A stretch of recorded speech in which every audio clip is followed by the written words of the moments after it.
Welcome to Alien Theorist Theorizing, Case File 276. Almost heaven in Varginha. Oily aliens chase you away with my bullets. The Varginha UFO incident. Lots of people have been messaging us on various social medias. Oh, you guys should.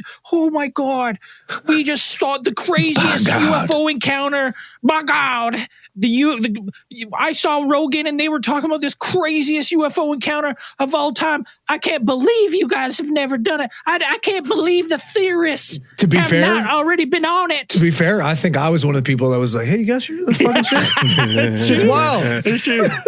At least probably twice. Yeah.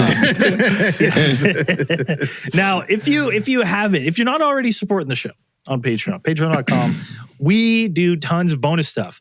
And over a year ago, well before Rogan, well before this documentary came out, we did a case file on the Varginha UFO incident. And I don't want to brag, but I think me and Dan did a better job at bringing you the information and more details of what actually happened, because the documentary leaves out a fucking ton and is boring, but we did a better one over a year ago. But because many people have been messaging us and being like, you got to do this. You got to do it. You got to do it. Hey, listen, we're horse. We'll do it. But listen, all right? Hey, so we're doing there's a new documentary. You're going to give us an excuse to talk about fucking vagina? We love talking about vagina. We talk about it all the time. Bring it on. Let's say we're whores and we're accommodating. Like, yeah, well, we're whores. We know people are searching this right now, so we're doing it. We're professional podcast workers. Professional podcast workers, and we work for a price. So we're going to revisit it, but like I said, if you're on our Patreon, we've already done a nice clean hour on this case, but today we're going to revisit it with all four of us, go through it. And, the main point, I think, of why we decided to was because there is this new documentary that everyone's been messaging about on Rogan with Jeff Foxworthy, I think is that's his name. At first, pretty close. I tuned into that Rogan episode just because I thought it was Jamie Foxx. I was disappointed. It was not. It was not. Director James Fox, he did The Phenomenon, and that was I think is that the Ariel School UFO documentary? I don't think he did the Ariel School one. Isn't that called Phenomenon? No. I don't know. But he's done a documentary called Phenomenon, and then this one is like a phenomenon. What was it? Contact. What was it called? Close Contact. Keep going. Contact. Just keep guessing. You guys say moment of contact. You're close. That's right. It's pretty close. Yeah, going over it. And so we were like, hey, you know what? Maybe there'll be new relevant information. So we'll spend the week kind of refreshing ourselves on this case file. Well, yeah. Check the documentary. The internet buzz had now, I don't know if this was dubbed before, but now it's Brazil's Roswell. It's that popular of a case. But I don't think before that the interview and the documentary came out, I don't think it was. Well, I think in the Confidential over a year ago, I said Roswell for sure. I think I said this is Brazil's Roswell. Absolutely. And Brazil is Brazil. Like, I mean, you're in the like Golden Triangle in this location for like UFO hotspot. You've got is it Juan Paulo? How do I say it? São Paulo. Rio de Janeiro. You've got Varginha. Like there's tons of UFO. You got different activity. Brazilian cities close by. Yeah, it's like there's tons of different. You just gonna list a bunch of different Brazilian cities, or no? Those are cities that have had tons of cases. Like okay. UFO sightings and photos. Just sounds like you're naming cities in Brazil. So let's. Yeah, he's got a map up. He's got a map up, and he's just reading down. Brazil. It's got the population of native languages, Portuguese. Native exports are mostly lumber from. Ripping up its rainforest. Whatever. But there's been tons. Like South America is a hotbed, and Brazil is like one of the most, like the countries with probably the most UFO sightings, UFO incidents, famous UFO sightings and cases. So this one fits right in. Yeah, yeah, because I mean it is huge. It's like 70% of South America. Like decent sized country. Yeah. Yeah. This case is definitely interesting. Number one, because it is more recent than most ones. It took place in January of 1996. So, you got One Sweet Day on top of the Billboard 100 with Mariah Carey and Boyz II Men. LL Cool J up there as well with Hey Lover. Breakfast at Tiffany's coming in at number 5. And during this time, you had these series of events that happened. And then when all looked at together, they seemed to string together a very convincing narrative that there was a UFO crash. There were one, if not multiple bodies, maybe had been alive and then deceased extraterrestrials had been recovered. And then there had been a subsequent cover-up involving United States officials and or military forces coming in and retrieving these bodies. So this happened in January 20th of that year. And you had the first real thing that happens is that there is a number of people who said that they saw like a UFO. Like there's a couple of people who saw UFOs. So one of them is the local residents, Oralina Augusta and her husband, that she was woken at just after 1 a.m. in the morning in the early hours of that day. And then her and her husband were cattle farmers, and they heard this. Their cattle were going crazy. They're making a bunch of noise. They're bellowing and all this stuff that would normally, but distressing cow noises. Yeah, there you go. That's closer, I'm sure. And when she looked out of her window, what she described seeing was this object, this cigar or submarine shaped object that seemed to have like a glowing center and maybe some type of like a clear outer casing of some type, but it was also trailing some type of vapor or smoke that she could observe as it kind of sped through the sky over the farmland that her and her husband had occupied at the time. Was the ship smoking itself? Like, was it? Well, that's what damaged? They described as like it something seemed to be trailing off of this craft. This that they said it was obviously glowing is what they described. Again, the husband, I think, describes it pretty much set on like a cigar shaped.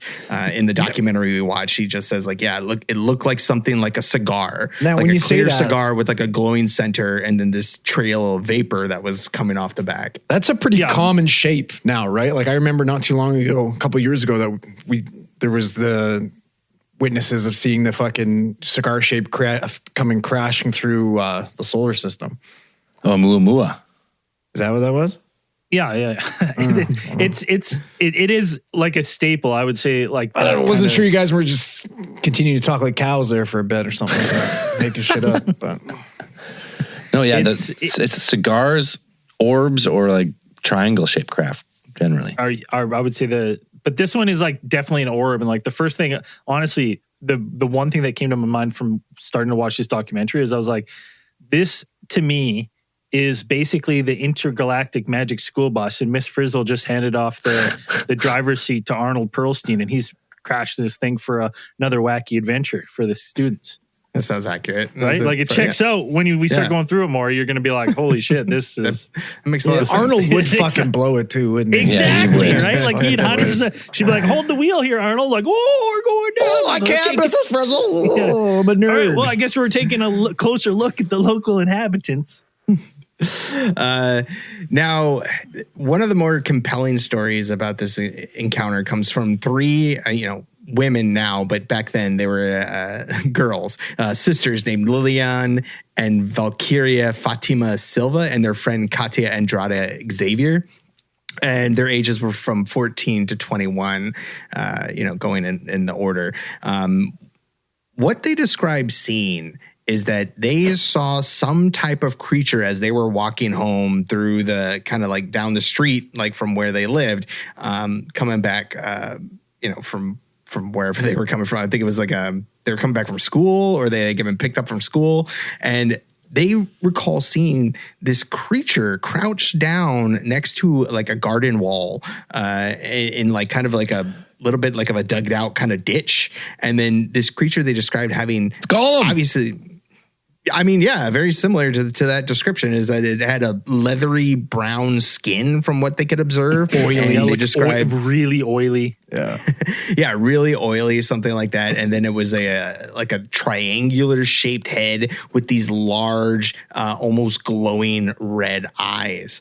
And they definitely hesitate to say like, or they're more inclined to describe this thing as being extraterrestrial because they describe the proportion of the limbs in relation to its body. What they said that it was too small, that he had like emaciated kind of limbs and these things like that. And they said that when they looked at it for the brief moment that they saw it, in relation to the wall where it was crouched down, they probably estimated its height at about 2.5 feet. I thought initially they described it as like looked like a devil. They're like, this looked like a demon. Like a demon. It had some horns. Like it almost looked like it had protrusions on its head like horns. And it's like this, they initially thought that this was some sort of demon. Well, and this is like one of those situations too, where these girls are walking and they run into this thing like almost like within 8 to 10 feet away, like it's close. And if you're watching Moment of Contact, it kind of paints a better picture of the area with an overhead map of like where this all happened. I'm like, this is like in a neighborhood. So this is like just kind of down a side street where there's almost like a vacant lot or a couple vacant lots in an alleyway. And these girls just are walking. They're like, it's like right beside them, right? We got a couple of those guys down the street shaking cups at you. But just the fucking same, all strung out with red eyes. Shaking cups. Yeah. And one of the descriptions or, like they refer to it, like they kind of refer to it as this demonic appearance may come from the description that they gave later that Katya, along with the sister's mother, would make arrangements to come back with a neighbor because they were fearful of what they might find to that spot where they had witnessed this strange creature. And then when they got back there, even to this day, they still recall a very strong smell of what they described like. They kind of say like ammonia, but it was stronger. And then they usually say sulfur, like it was something that smelled like sulfur. Demons trail sulfur. And an interesting thing that like is a lot of people who've seen this or interacted or kind of were in the vicinity of this thing all describe that kind of same smell. One of the best descriptions of this smell was for me is like, whatever this smell was, it impregnated my nose. Ooh. Like it sticks around. It lingers. Right? Yeah, I think some other witnesses who described encountering this smell, like, went out and like they said that they kind of tried to flush their nose out with like water and alcohol, which I was like, why would you put alcohol in your nose? That sucks. But yeah, and they said they just like couldn't get it out. Sometimes you get like, we do that a lot with work. Like you grab like Vicks vapor rub and stuff like that. That makes sense. Yeah. Okay. Or like you can nebulize peppermint and all that type of shit. But the other interesting thing is the fact that they describe, they're like, you know what I mean? They were very distinctive. Or like, it wasn't like an animal, like it looked intelligent, right? Like they described it. Like they said it looked scared. Looked scared, hurt, but it was intelligent. Like they described, like, what do you mean intelligent? Like intelligent, like, like an ape or something like that. And they're like, no, like this thing was intelligent. Like they could tell. Like, I don't know. It's just weird. Like they could recognize that it was as scared as them as they were of it. Yeah, maybe. Yeah. And so shortly following this event, there's a number of witnesses who were interviewed in the days following the events that kind of led up to, local TV calling in, local TV stations covering this story, a lot of kind of general commotion going on surrounding these events. And they had people like there was an elderly woman and her granddaughter who said that they heard the young girls scream, the ones who had initially encountered this creature. And although the girls had already left, the grandmother and the young girl said that they watched this happen. So they would claim that actually just shortly after the girls left, there was actually a vehicle from the city fire brigade would show up and kind of just take things from there. And this is also seems to be confirmed by the report from a local bricklayer. His name is Enrique Jose de Souza, who claimed to have also seen a fire department vehicle at the location of this alleged sighting. And this goes into. I feel like that's some dumb shit firefighters would do. No offense to firefighters, but like if their 911 call get in, I feel like they'd be dispatched with some tarps and shit. You know what I mean? Like, funny. What I read, they caught it with a fucking big net. Yeah, you know what I mean? Shit, right? They're you imagine this thing like it's uber intelligent, capable of interstellar travel, gets to Earth. And then you got fucking Wile E. Coyote and a bunch of other dumbasses in their fucking helmets with fucking nets trying to catch you. Like, what are you fucking like? No, I need help, dickhead. Like, what are you fucking doing, man? Crashed. Yeah, like fuck. So once you get to the reports of there being fire brigades being dispatched to these locations, now you get into the idea that there was a military response to these creatures that may or may not have originated from that craft that was originally observed by Orlena Augusta and a few other witnesses saying that they had seen some type of UFO craft. Some people said they saw a glowing orb. Some people reported seeing something come down in the general area of where these events took place. Yeah, there was they go as a prominent family that wants to remain unnamed. Supposedly, there's a doctor in the family. They don't want to sully their fucking good name with talks of extraterrestrials. But supposedly, right around the same time that Fatima and the other girls had their encounter, they saw that glowing red orb and it was circling the area for about 15 minutes and it looked like it was like searching for something, which would make sense. Maybe it's coming to like retrieve this injured fucking all these little guys that are running around. It's running some type of search pattern, trying to find them. Yeah, trying to rescue crew or some shit, right? So when you have the stories coming out and the reports of there being some type of military or police response, one of the anecdotes that comes out is there's a story about two officers who were described in reports as being plainclothed agents would actually capture one of these creatures. And so one of the reports comes out that these, like Andrew just mentioned a little bit before, they were not equipped or seemed to not be equipped with any types of tools or anything for restraint or capture of any type. They weren't like animal control. They didn't have the rope poles or anything like that. And they pretty much just like took a jacket or like a blanket and just threw it over this creature and put it in the back of their car. They called animal control and they're like, it's an animal. They're like, no, it's some sort of creature. They're like, hey, listen, until you verify that's an animal, we're not coming. Wait, we're busy enough. And with the shit they got to deal with down there. And so going on from that, it said that from investigations by local researchers, they said that these agents had apparently driven this creature to a small local clinic and then probably thinking that perhaps it was like it was a hurt animal or that is perhaps like something like a child or something that's in distress. Somebody with fucking progeria. What's progeria? Look it up. Looks just like this guy. Okay. Not making light of progeria. Progeria. Progeria. Oh no. Yeah. Genetic disorder. That's Benjamin Button. Or progeria.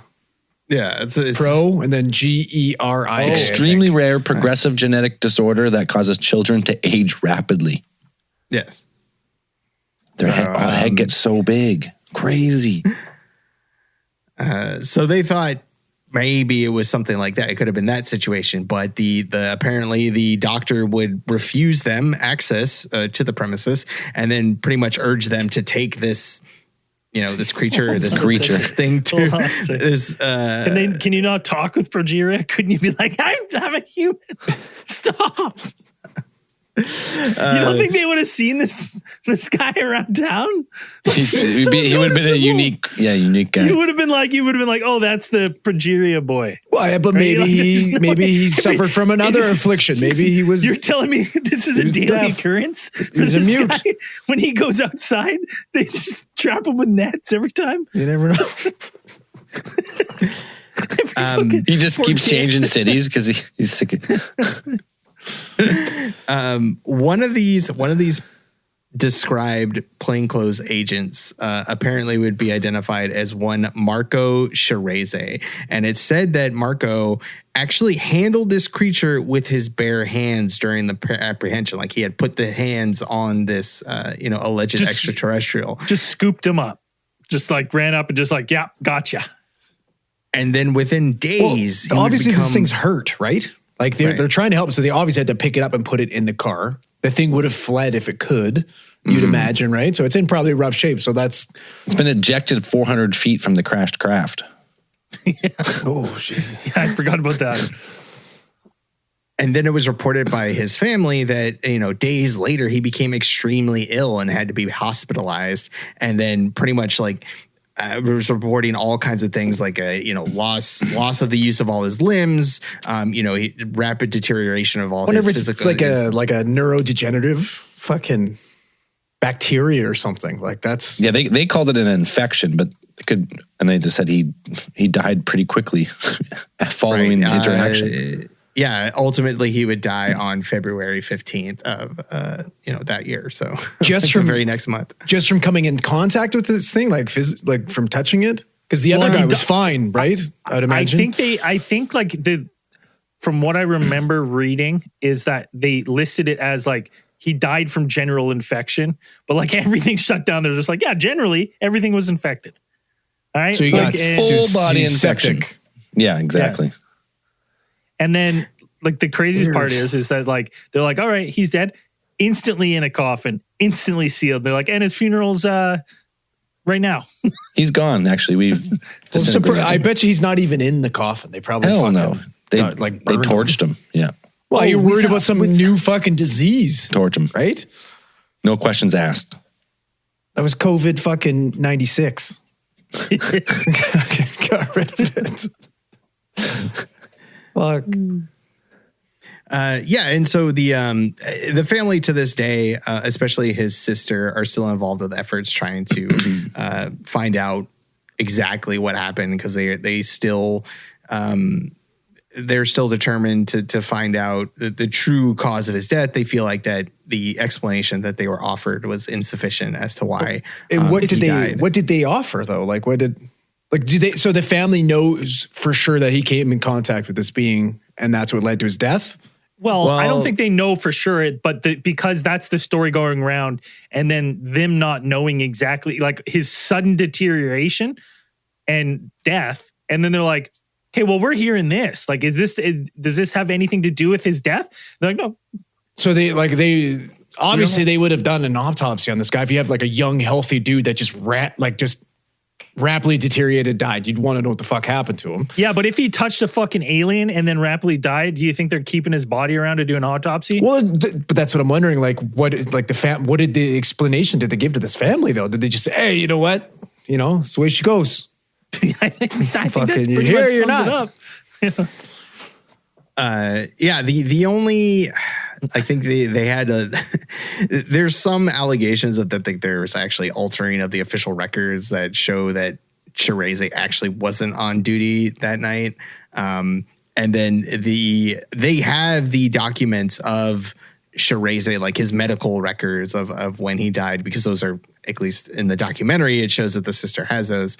I think it was like Braden said, like he died of some type of secondary or infection or something. I heard he got an infection from a surgical site. Like he had some type of cyst removed from his arm.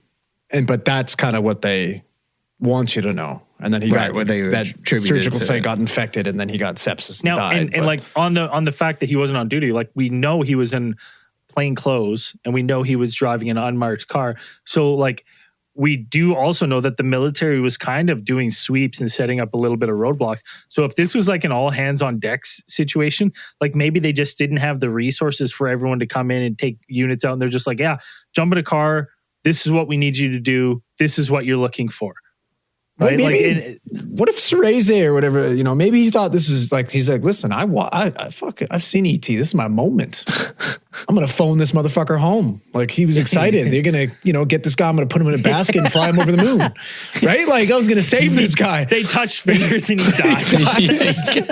Instantly irradiated. His body just shut down. That makes sense. He's like, I feel all tingly. This didn't happen to Elliot.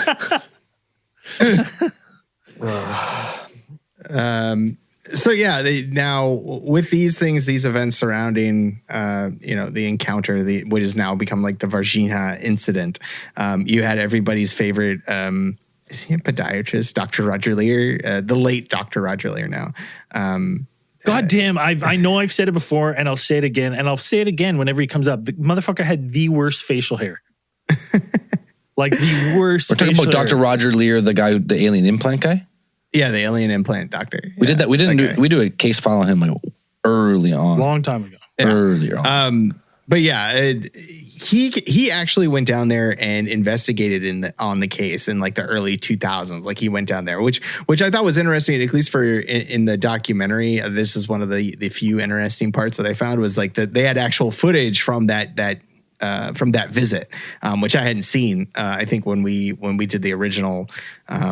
We did the original confidential on this case. Like I had seen those tapes of him interviewing some witnesses that he had gotten contact with through. I think like he had a AJ Javerd, who is the editor and director of the Brazilian UFO magazine and the Brazilian UFO magazine, and then the Brazilian Center for Flying Saucer Research. Which I feel like, yeah, if you publish the magazine, yeah, you would have to be the head of the Brazilian Flying Saucer Research. I feel like it's just him. Like his office is both. Just like this is publishing offices of Brazilian UFO magazine and Brazilian Center for Flying Saucer Research. Like, oh, okay, yeah. So, and he had claimed to be in contact with a couple of nurses and other personnel from the hospital, the regional general hospital, where one of these, or the singular, maybe one of these extraterrestrial bodies had been taken, and he had accounts from them and also like interviews with these people who were having apparently had been intimidated by the military after doing things like X-rays and kind of like a kind of just like real what's it called when you do like a little pre-exam on this thing. They took some X-rays and just kind of like literally what's the word? Just a physical. I mean, General physical. A physical? Yeah, kind of like that. They're just kind of poking at it really, and just cupped his balls, made him cough. Yeah. Chest X-rays, blood work. Supposedly the guys, the ones that did the X-rays and shit too, they didn't even take them out of the body bag. They did it through the bag, which kind of leads me to the same, like you think about, like obviously maybe they don't want to touch this guy. They don't want to open it up because they don't know what they're going to release because the fucking cop just died from coming in contact with it, right? It would go right to the forefront of your mind. You're like, this guy died from what? Yeah, right. Just lock him in. He wasn't dying. He wasn't dying right away. Like, yeah, his body's shut down. He's fucking. Well, that was days later. But honestly, though, it's like if they're bringing this thing in, I could see that like it's all oily and stuff. Like it smells bad. Like you would have, I imagine, some smarter people there being like, "Don't touch it." It's better. Yeah, if you can smell it, that means it's getting in your body. So let's lock it in just in case. Leave it in the bag. Just throw it away. We can do our job through the bag. It's crazy how X-rays work. Yeah, no, they're literally just like, all right, like how do you want to X-ray this thing? Well, they're like, well, just it stinks really bad, so leave it in the bag. You don't want to open it. Slap it down it's on fucking there. Gross.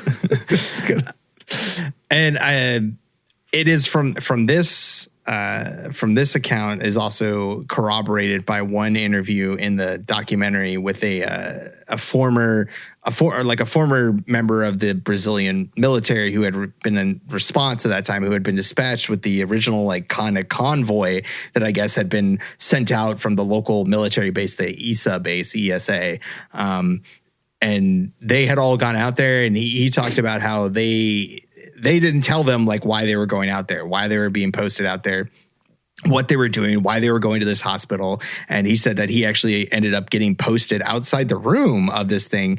And like he said that he saw this thing in a box, like it was either like the bag was inside the box or something, but it had like there was something strange about it because he realized that when he looked, caught a glance into the room where the doctors and the military officers were talking, he saw like the foot or an appendage from the creature actually sticking outside of the container that they had it in. And he describes it as being like, yeah, it's like two toes, like, having your feet in the Vulcan. Like a V? It's kind of like a Ninja Turtle. Like a Vulcan salute. Yeah. Like a Ninja Turtle. And, and he said that he was visibly disturbed by that at the time because he's like, I have no idea what I'm looking at, and was actually kind of like relieved of his post by his sergeant or something, that being like, go leave right now. Yeah, well, he's like, he just right away, he's like, whatever that thing is not human. I could tell by the smell first. And it's like, obviously, like when it's like, oh, and then it was put in a box. I imagine that this thing smelled so bad, by all accounts, terribly, that if you had this thing in an enclosed room, like if you started smelling through the bag, you're like, okay, get something else. Like we need to put another something. bag. Yeah, get another bag. Like, we got a box. Put it in the box. Like, God damn. Like apparently this thing like shut down rooms of the hospital for a couple days after, where they were just like, that stank lingered. The stank. Yeah, they had to shut down, not like a whole wing, but yeah, a couple floors of that hospital. They were saying that they had to shut down because of the stench. Like it was just lingering there in that thing, and they just couldn't get rid of it for days. Which is like something like, I remember something similar probably like in high school, where it's like, you bring out the fetal pigs and you're like for dissection class or whatever. And it's formaldehyde all day. It sounds like formaldehyde all day. But yeah, I've been to like a corpse that had been decomposing for about, they estimated at the time about a week and a half. And like, it was like, you could smell it coming out of the elevators, walking down the hallway. And then when we opened the door, it was one of those things where you did like one of those quick, and it like, you couldn't get the smell out of your nostril for fucking 3 days. Like I literally, everything, stomach was turned, couldn't eat. You just felt, it was awful. Just some meat that went bad. It was fucking awful.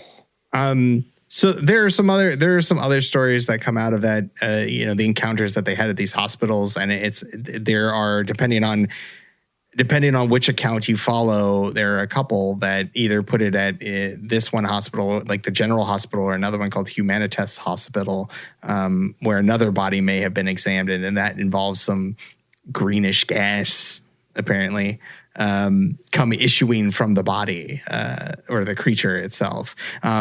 Some accounts that you come across about this case have one of the creatures or the same creature being alive at the time, and like having having like a serious injury. There's talk about like maybe it had like one of its limbs seemed to be broken, like a femur, like where our femur would be, like it had like a femur bone fracture or break, and they were trying to figure out like what was wrong with it. But I think I remember in one of the during our research, like there was a doctor that talked about like there was some type of report of like claims of like psychic contact, that this psychic communication of some sort that went on between them and the creature itself or something. You had all hands on deck. But that's what makes me think, like, especially with these two cops, these two plainclothes cops, they're like, right away, we got to get, like, this thing must have been able to communicate with them, being like, I'm injured, I need to go to the hospital now. Well, okay, well, telepathic. Let's look at a previous run-in, like with those girls. Those girls said that, like, they looked at this thing and they knew it was intelligent. They knew it was intelligent, and they knew it was scared of them, right? So, like, let's just extrapolate that to that officer. He sees this thing. It has a look of intelligence, and it looks injured, right? And it looks like it's not going to, like, it's scared. Yeah, but at the same time, too, though, like, you don't know what the fuck that thing is, man. Yeah, I You have no definitely, like, clue. I would say I am probably hard pressed to go anywhere near it. Oh, you're 100%. you're the other way for sure. There's no way. No. I don't know if I'm the other way. I might just watch. I'm not touching Wait, it. 90% of the population are the same way. We get fucking 1,000 911 calls a day because people are sleeping on the sidewalk and nobody wants to go in there and check on them and see if they're okay or if they need an ambulance. They just call 911. And sometimes we don't get to those people for hours and sometimes they're not okay. Like, you know, like it's people don't go and check and it's because they're scared. Yeah, but they don't look like they have progeria, right? Progeria. So I think this thing conveyed, and then I think in the moment, this guy, what was his name again, Dan? Which one? The officer who touched him? Shereze. He, seeing this thing hurt, probably instantly recognizes it as extraterrestrial. It's like a first contact thing. He's like, I'll help you. Right? Like it's like, to me, everything, it sounds like an honorable thing he tried to do. And he was repaid with look what he got for it. pain and misery. Look what do you got for it?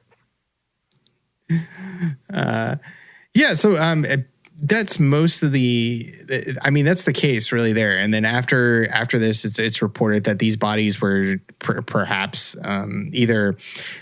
There's kind of two things. I think there's one that they were taken to the university, like the local university, and they were like wheeled out through there and they were examined by doctors, like university professors and doctors down there. And then there's other accounts that these bodies were spirited away by like Americans, plainclothes seemed to be civilians, and they were taken to an airfield, or the local airport, where there was some claims, at least one, I think, airport, and one of the air traffic controllers said that in an interview in the documentary by James Fox was said that there was, or they were there, they were on shift, and they said that they remember like U.S. Air Force, a plane at least, like landing there, and kind of asked them like, why? Well, how did you know it was Air Force? Because it landed without permission, and then it just landed. They just seem to have dispatched like some vehicles from that, and then took off. Like how long after? Later. Would you say, sorry? Like that night. Like it was already there, so they were tracking whatever this was. If it was the Americans, yeah, within short order, they're tracking it already. They know where it's going. They know where it's crashing or where it's going to land, and they're already on the way. Or like we've said in the past that like after Roswell and stuff, they have just a playbook of like exactly what to do to scoop these things out in and out and get rid of it. So it's like the second they've tracked this in the airspace and they know it goes down, they've already dispatched crews. Well, they're like it's cover up, and it's time. Best case scenario too, right? Because it's Brazil. Like they don't, at this point in time, the government's in fucking shambles in the 90s in Brazil. They don't have the infrastructure to deal with any of this type of shit with the craft, with the aliens, and anything. They brought it to a local fucking hospital. They tried calling the vet first. They didn't pick up. Like that's a lie, but you know what I mean? Like this, they don't have the tools to deal with this, right? So it's perfect for the States to be able to take a short trip down south. Hey, bingo, bango, bongo. This is ours. See you later. Bye.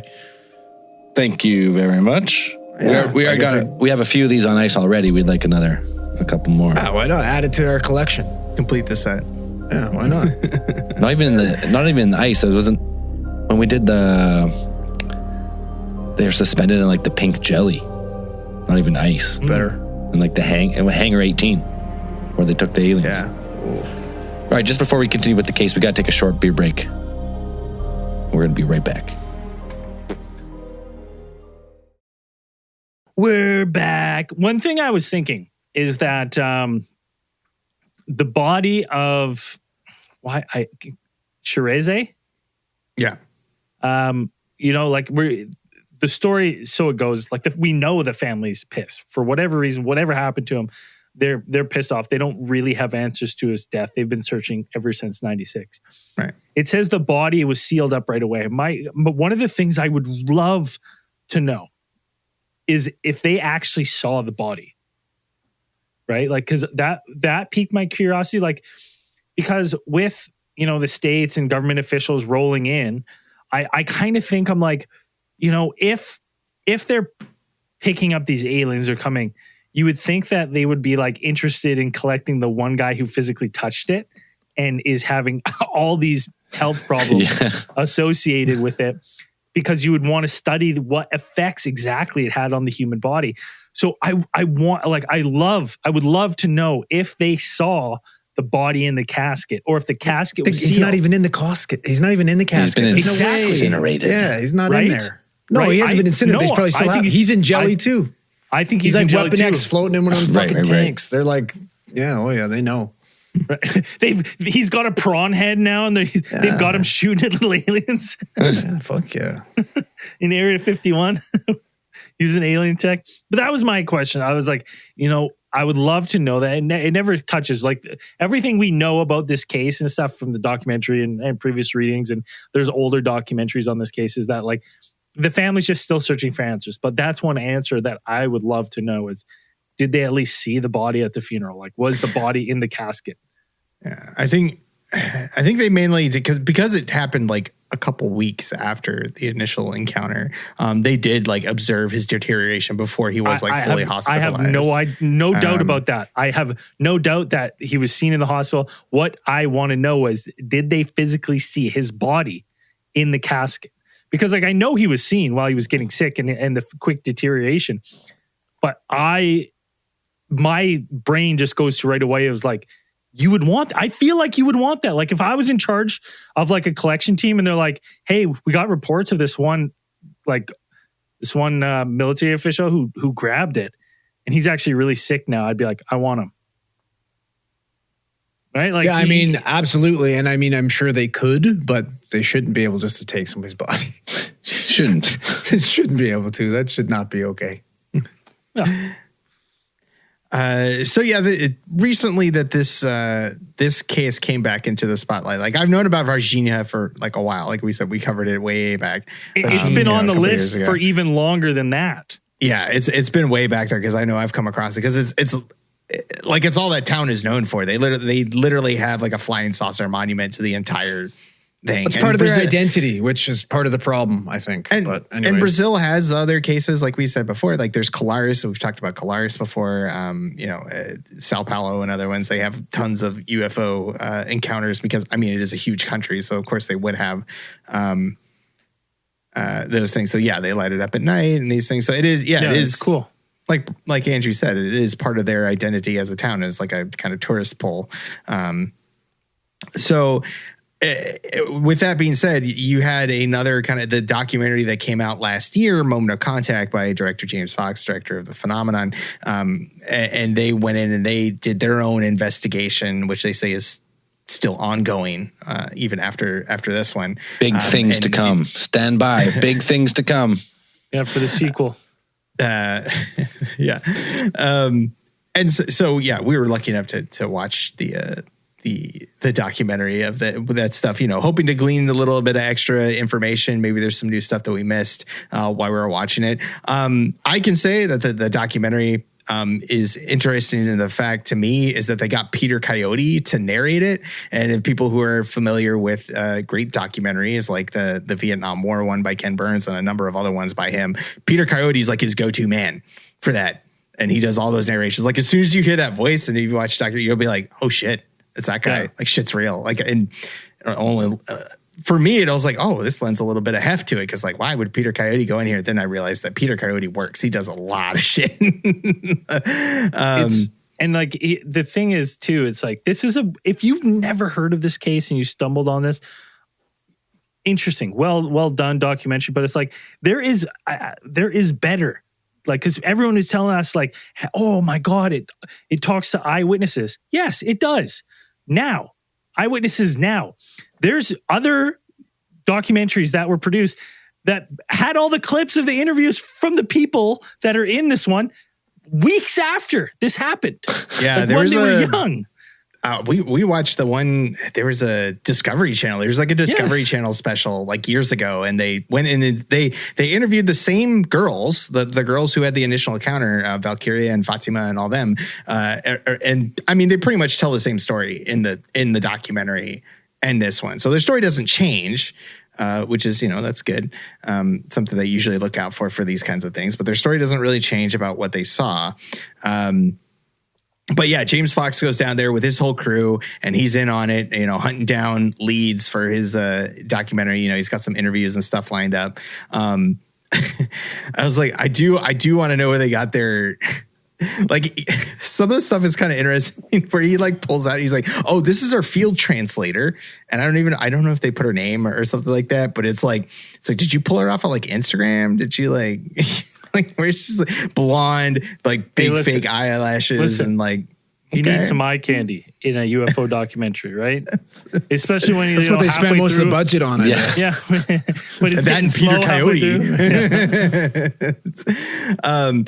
And so, the best way, once you get down there, right, you're like, okay, well, we got to find people who know about the case and, who are willing to be interviewed about it. So, the best way to do that, I guess, according to this documentary and James Fox, is to have Sharpie written signs and hold them up on a street corner that say, if you know anything about the Varginha UFO incident, please come talk to us. Well, you know what though, that it isn't like, again, probably not the best way, but it is an interesting way because like a lot of the players, right. And it's like, maybe you get one or two people like, I heard about this and give you some like a little piece of information you maybe didn't know just through what they've heard. Right. Maybe it's more of a thing of like, you're just trying to get people to, come and interact and maybe they have a piece of a rumor that's never been shown. So like, as weird as that is, I was like, you know what? I don't quite fault them for that because like, if I guarantee you there's like, if I went and sat on the corner here in Campbell River and was like, have you seen Bigfoot? Someone would come and talk to me and be like, I've seen him. Yep. And that would be a completely reliable and easily corroborated story. Well, here's the thing. It might be. You don't know because until he comes and tells you, right? And then you can vet those stories, at your leisure, I suppose. You would get a lot and then, you could go through and vet them which I'm sure they did. Like, I'm sure they did in the documentary. We missed that just wasn't shown in because that would probably be really boring. The boring part. Also interesting that the Varginha, UFO incident community is very small because apparently the mayor who they get to talk to, the current mayor of the of Varginha area, his nephew dated one of the girls who is involved in the case. I don't think he named which one, but he said that his nephew dated one of those girls. And that's the problem with the fact like that this is their identity. They got a fucking monument to it. Everybody that lives there wants to be a part of that story somehow. You know what I mean? Like that's where I see the problem with this. Like they want this story to be a thing. It's it's the reason why they're getting tourism. And so I was surprised how easily and how approachable the mayor was to talking about it. Like he was like very much, it was very, well listen, he asked him like, do you believe this happened? And then he said, yes, these things are described as happening. And, absolutely. I believe it happened. Bring your friends, buy a shirt, get a fucking keychain. He blows it up in the documentary as if like, I can't believe I talked to an elected government official. If you go to fucking, what's the town there's a town in Alberta that's got like the world's largest beaver sculpture. I guarantee you can go talk to the mayor about the beaver sculpture and he will be like, oh yes, beaver sculpture. I'm filming a documentary about the beaver sculpture. He's going to let you in. He'd be like, that's what our town's all about. There's another town in UFO anything for your that has IMDb page. UFO landing. We can get Peter Coyote to outside Edmonton, right? And I guarantee you the mayor of that city, he'd be like, hey, we're here. We'd like to talk about the UFO landing pads. He's like, sure. It's a staple in our fucking little buttfuck community. No problem. Right? Yeah. Buy a shirt. One of the largest, further into the documentary, you have a pretty decent section dedicated to a Mr. Carlos de Souza. Now, Carlos de Souza is reported to have been one of the people who had a very descriptive encounter with the craft. Like he had a very description, and he says that he not only that, Dan, sorry to interject. Not only that, but he was also he's one of the people interviewed on other documentaries almost right immediately after Like Right. with news and stuff. Like he's one of the people that's like, I seen it. Like it was, oh, it crashed. Like, so Yeah. it's like, you're just seeing him now, 20 years later. 26 years later. Yeah, so he's one of the persons that is associated earlier. Like he's on. There's footage of him giving an interview to a news crew or a documentary about what he saw, and that he said that he saw the craft actually crash. Like he saw where it crashed and like where it came apart as he was driving home. He was driving to go visit some friends. I think it was what he said in that early morning.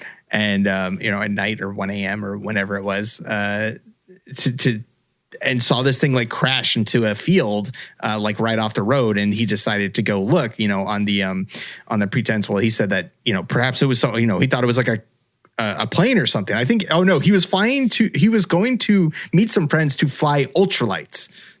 Yeah. Which little gliders. I didn't know that was. I didn't know that was a thing. I didn't know that was a thing. Like you just meet up and I guess whatever. They're flying kites, but they're planes and they could still fly crash. a kite, bud. Yeah, and like you get in the plane, like okay, neat. And so maybe he thought something had happened or whatever, but he goes over there and he said that that there was a military presence. Like shortly after he reached there, like there was flaming wreckage. He said that he actually touched some of the material that came off the craft, or that was like spread out and like flaming pockets of debris that were covered this little field. He said that he was able to fold it, and it acted very similar in the fashion that you have some descriptions from the Roswell crash. Yeah, like memory metal. Yeah, like memory metal. And he said it floated too. Like when he went to put it down, it floated. Well, he said he crumpled it up, like it just fell apart, like almost folded. It was totally like you could put it in any kind of shape, malleable, and then he let it go and it just boom, like whoop, right back to the original. That's very similar to the Roswell foil. Right. We just fucking said everything we just said. We just repeated. Right. But what the point I wanted to move on to was, were you doing that to be an asshole, Zal? Yeah, that's hilarious. Yeah. But do you realize that, Braden, that you just repeated everything Dan said? Yeah. You must have just zoned out for a second. I did. I was thinking this next point I wanted to say. Is that so? It was really like the metal from Roswell. Yeah, you have in the discussion. Well, I was like, to me, I was like, man, maybe this is some of the shit that Tom DeLonge has, right? DeLonge's got a box of it in his basement. And his buddy, listen, whatever he's got, I fully endorse it because he's back with Blink. Bob Bigelow's got some too, probably. Locked up in his hangar in Las Vegas. Well, it feels like this stuff would be easier to get from like a third world country where you're just like, all right, like, yeah, all right, we go scoop this stuff up. Or like, someone has it, they're selling it with, 2 pickle babies and a Diet Pepsi, right? Aside from all of that, Carlos D'Souza's number one good price for the reusable tinfoil, buddy. Huh? You want the reusable tinfoil? Right here. Any pot, any pan. Yeah, whatever you need, buddy. The rediscovery of the place, because when they drive out there initially, like, Carlos D'Souza can't remember exactly where it's been 26 years. So he hasn't really, apparently, like, he hasn't really done any interviews with people since the first ones that he did back in like 1996. Until now. And then they took him out there, James Fox and his crew, like they drove out there to the area where Carlos said that this thing had crashed. And they were driving around for who knows how long, a while. And he couldn't really figure it was, and then he just kind of sees a spot and he says, he gets very emotional, gets very excited. And we're talking fucking like Academy Award winning fucking emotions. Like this guy, drops to his knees, serious. The tears are pouring out. He's like breathing heavy, like they sprint over there. And Carlos is not exactly in his prime. Like he sprints over there. He's pretty excited to find this thing. Listen, if this guy's fucking, if this is a grift, that guy deserves. He should be in movies. That was impressive. The other thing with me is I'm like, when I watched that, I kind of felt, I was like, if you have this kind of emotional like reaction from going to the site, 2 things went through my head. I was like, 1, I feel like you would have been compelled to visit it more often. And 2, you would have known exactly where the fuck it is because you would have done just that. No, it's Like 26 years 20 ago. yeah, it's a I long don't time. know You- that. you No, live I in don't the know that. area. And not I'm to just mention, saying- that's a fucking terrifying thing. I wouldn't want to go back. Fuck that shit.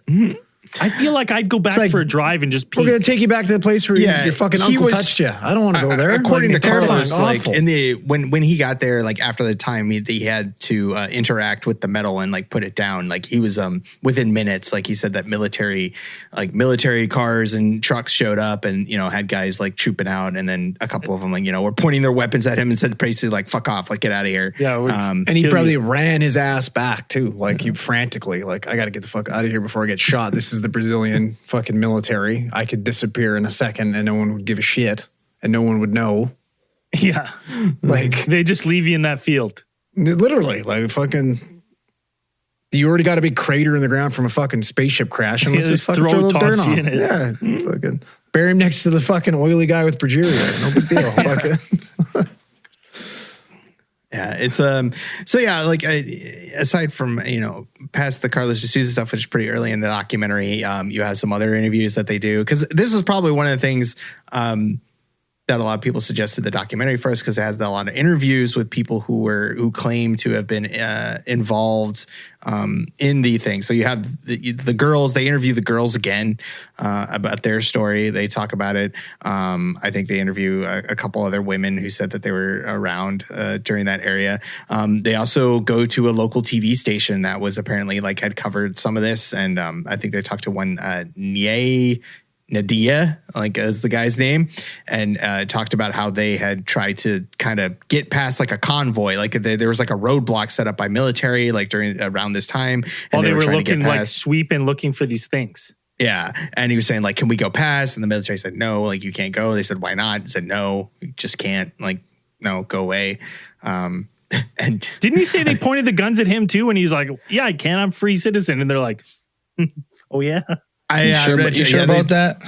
I don't know if they said like they threatened him directly with guns, but yeah, I just thought it was funny when James Fox was like, "Oh, so they have no free press here in Brazil?" And I'm like, "Well, that's kind of a loaded question. If they say no or yes, like that's like, it's just like I don't know."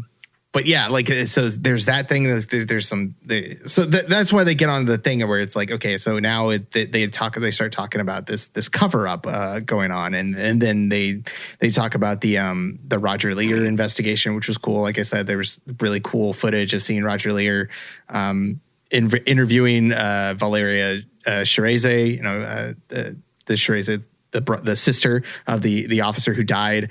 And then they also have like clips of like when they went to go interview the fire brigade that had said that they apprehended one of the creatures or something like that. Yeah, And they they're showed like, we wore gloves. We're fine. yeah. Or they had one of the, what do they call it? The like man catcher sticks, like the little, like whatever the heck they're called. Yeah, the yeah, little rope no, right. sticks. That's right. They showed it. Pike And they're pole. like, Yeah, they had one of those, and like and they were like joking around about like what they were doing, like what they did. And I was like, but you guys look caught an alien. Like, wouldn't you be like, well, it's funny. He didn't like it. He didn't elaborate. Like he didn't ask them more, but like, then what happened when you caught this thing? He just like showing them like pulling the string tight. And like the one guy's like, ah. yeah. And they're just like, yeah, we talked to the fire brigade that had allegedly captured one of the creatures or something like that. And that But was like, kind of who's on the fire? Like who? Like no 26 names. years later is like who would be left from that original crew? A lot of countries like that actually have like volunteer fire brigades, so it could be kind of hard to track everybody down. Yeah, that was my kind of thought too. Well, they were able to track down apparently one of the former military officers that was kind of like in charge of things. One Eric Lopes. Yeah, he's the person who was apparently with every single time. What's this guy's name? Shereze. Crazy. Yeah. Like driving with him, his partner in this whole thing. Yeah. It was apparently He's his officer. never talked to anyone ever. No. He's No. never given a statement. He's never talked about Shereze's death. So this is a huge exclusive to get him to talk. And so they managed to track him down. Because I think Shereze is like, they weren't police. They were military police. Like they were is actually what they were. And like they track this guy down and they drive down kind of out of the city, down some dirt back roads into a area which is just like a small, pretty sad looking. And they're rolling heavy. building. They're rolling heavy. Like they got a whole crew with them. cameras, I think multiple people, multiple vehicles. I was they had like an aide. They had like an aide from the mayor's office, like come with them, like because they had helped them like to find this guy. Well, and also they wanted to be able to be like, the mayor is okay with this. Like the mayor gave us his blessing. That's right. And they get there and, they blur out, they go up to like the window of the car and like the window of this building and they'd say like, hey, we're looking for Eric Lopes. And this guy's out here just being like, hey, fuck off. Pretty much dude from like the Wizard of Oz like pops out and is like, hey, get the fuck out of here. You're not seeing the wizard or whatever. Rocks, nerd. Yeah, and like, they're like, no, you just want to ask a couple questions. Like, we're here on behalf of the mayor. We just want to ask some questions about the UFO or the Varginha incident. The guy's like, in Portuguese, he's pretty much like, I'll kick you out with bullets. Yeah. Like, he says that like 2 or 3 times. He's like, I will chase you off with bullets. And then the only right person now. like hanging around is James Fox. Everyone else is like, no, it's time to go. No, he's not joking, man. It's time to go. Yeah, and so James is like, I just want to ask him one question. Well, he's just probably the only guy that doesn't understand Portuguese. Yeah. And they're like, where is Eric Lopes? And the guy's like, I'm Eric Lopes. And they're like, you're Eric Lopes? And he's like, yeah, I'm Eric Lopes. And I'm going to shoot you, so fuck off. Like pretty much, it's just like, what's happening right now? And then like that's the big reveal. Like that's basically all they got. Eric Lopes. The breaking like story from it was like basically like, fuck off, I will shoot you if you don't leave. And James Fox was like, he was really excited. He was like really excited. He's that like, was Lopes. That was Eric Lopes. That was Lopes. Oh my God. Oh my God, we just talked to Eric Lopes. And it's I'm like, not really. Did you? You didn't show you any ID. Like that goes down exactly. I was saying earlier, I was like, that went down exactly how I would think an interaction with a strange person that you just rolled up to their house with and that many people too. With that many people asking questions about alien stuff. And they'd be like, I'm looking for this guy. Like, well, I'm that guy. I am the manager, It's like, it's like that kind of shit. But yeah, it's, if that was him, I'm like, that's really sad retirement for a military police officer, I would think, just that area that they were in. But yeah, that's that's the most recent thing that you have about this case, and that's why it was kind of in the news. Like James Fox is, to his credit, it's a pretty good hype man for his documentaries. Like he gets he was on Rogan, right? Like he has a cheater's name. It's you see James Fox and you're like, oh, Jamie Foxx, awesome, let's tune into this. No, disappointed. I was like, God damn, it's not like Jamie Foxx. Now, the interesting thing is, like, I was like with the talking, if that was in fact Lopes, so I'm like, it is interesting to me that like he just will never give any comment. Like, you think if he didn't know anything, he'd just be like, I don't fucking know anything. I don't care. Like, leave. Right? Like he'd at least let them know, be like, but it's like he will not even give a nothing. If that's truly what we saw on camera was exactly how it transpired. I kind of find that interesting. I'm like, is he worried about saying anything? Like, why wouldn't he say anything? Why wouldn't he talk to his? Have you ever seen plainclothes Brazilian cop videos? Because I would think yeah. Yeah. Well, it's like to even like not talk to your like to your partner's family and stuff, like to let them know like what happened or anything. It's like, to me, I'm like, that for me, it just makes me lean into like something fucking weird happened here.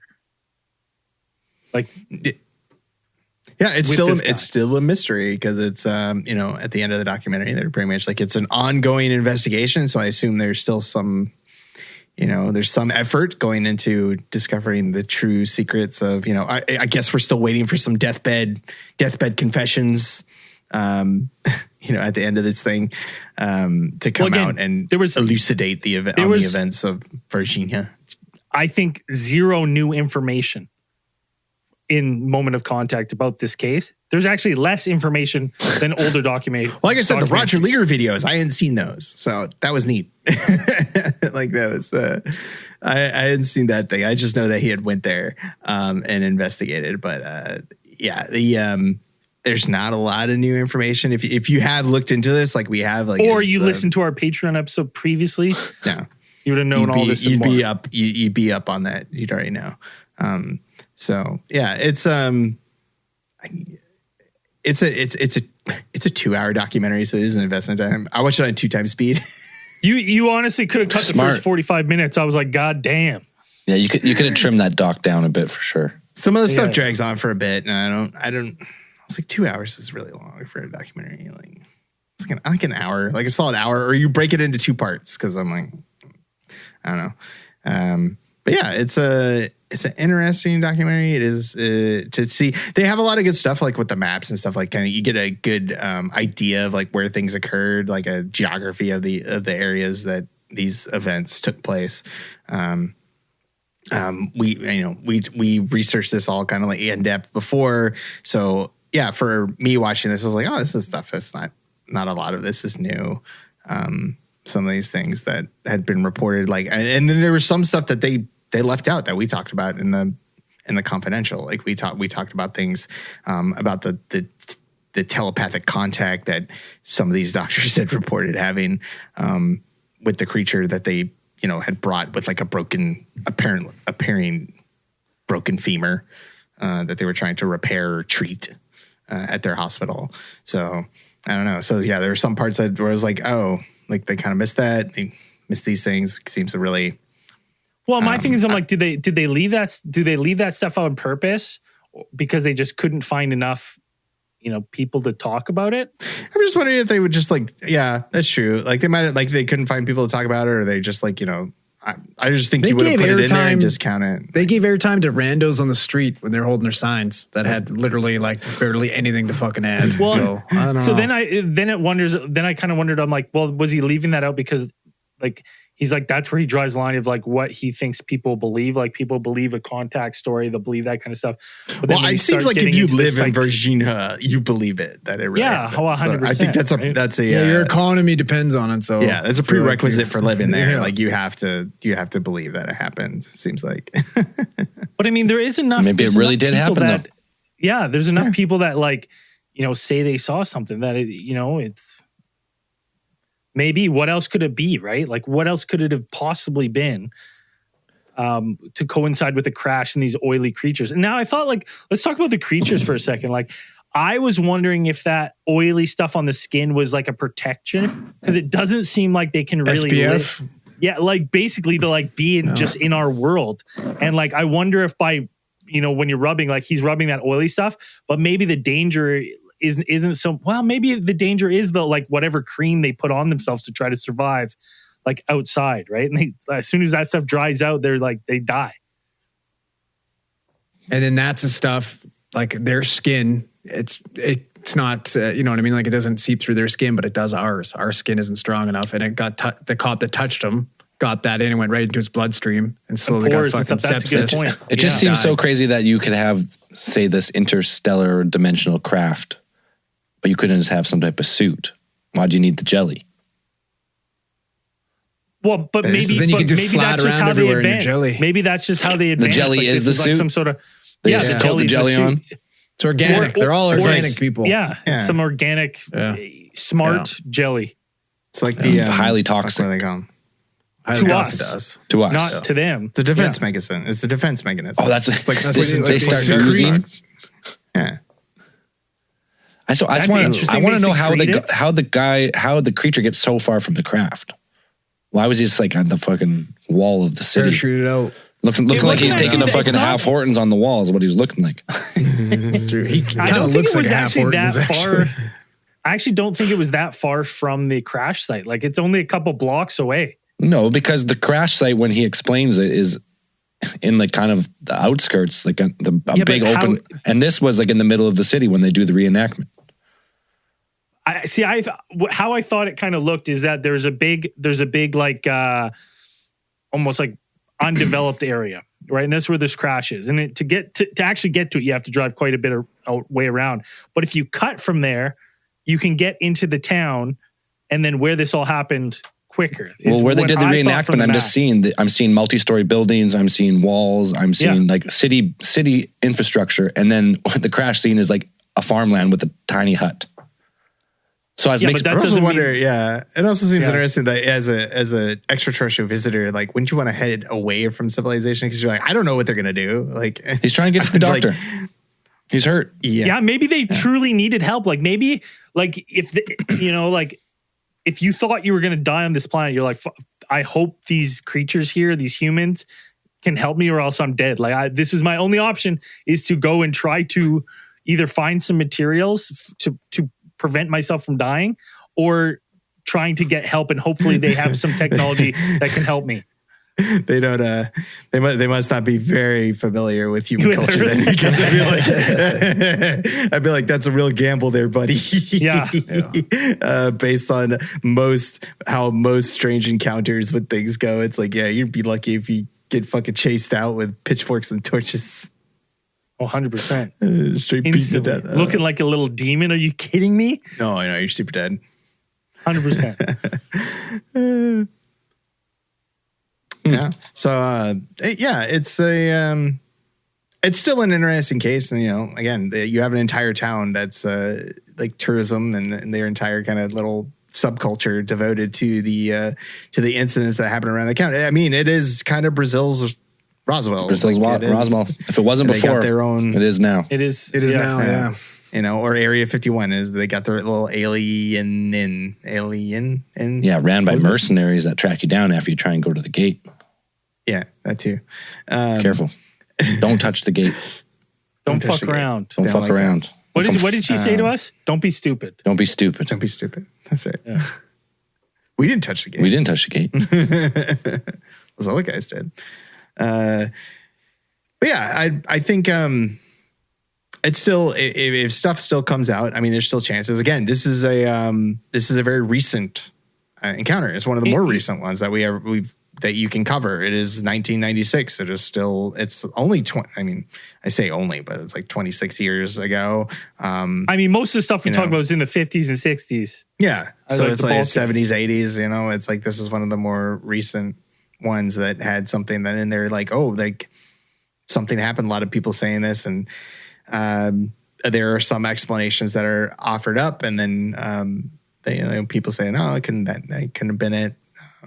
Some explanations for the reasons for the military hubbub is that they were moving medical equipment that may or may not have radioactive parts in it from one hospital to another, or to the airport or something like that, which could be a convenient cover-up story for moving alien bodies. Like, yeah, it could happen.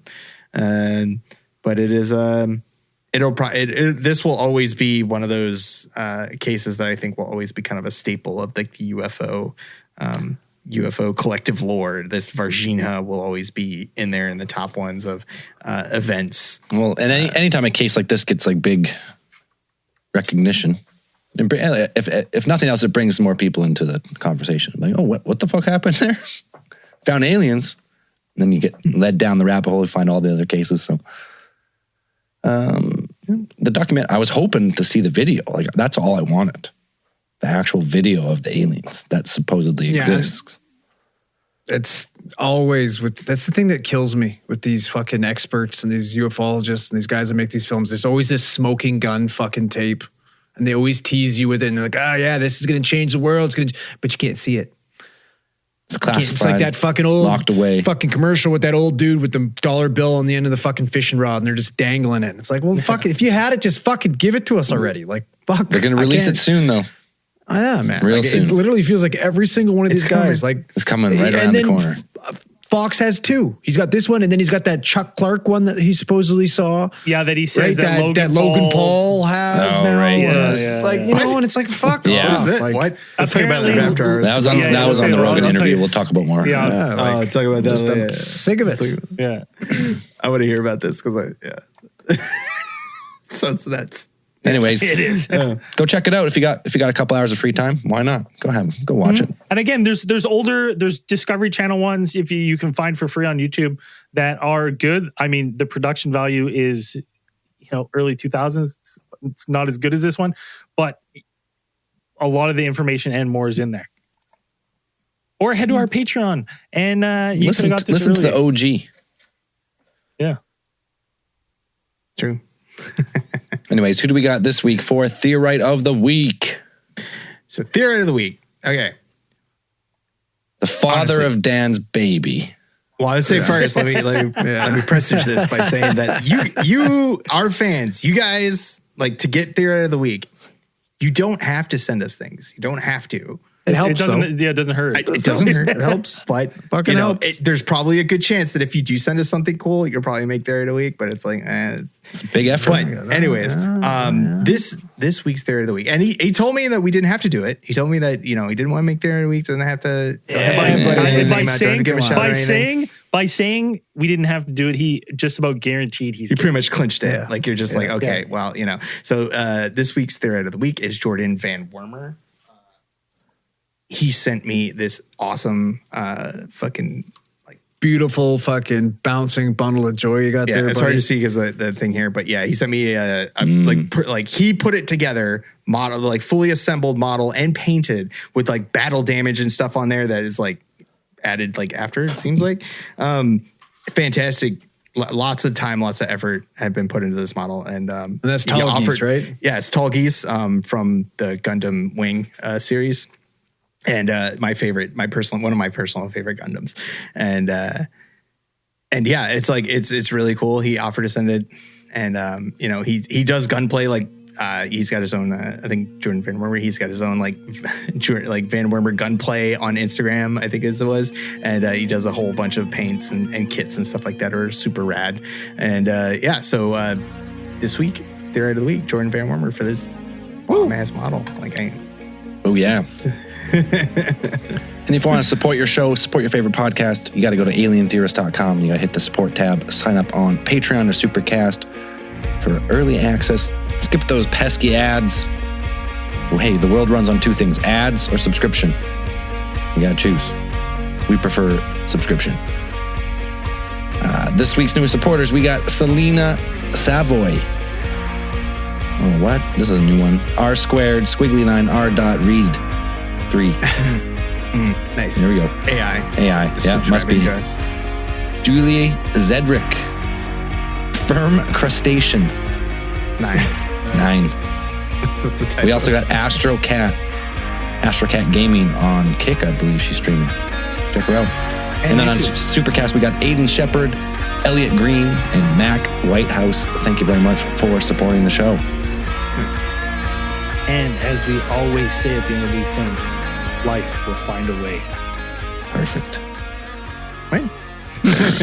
See you in after hours.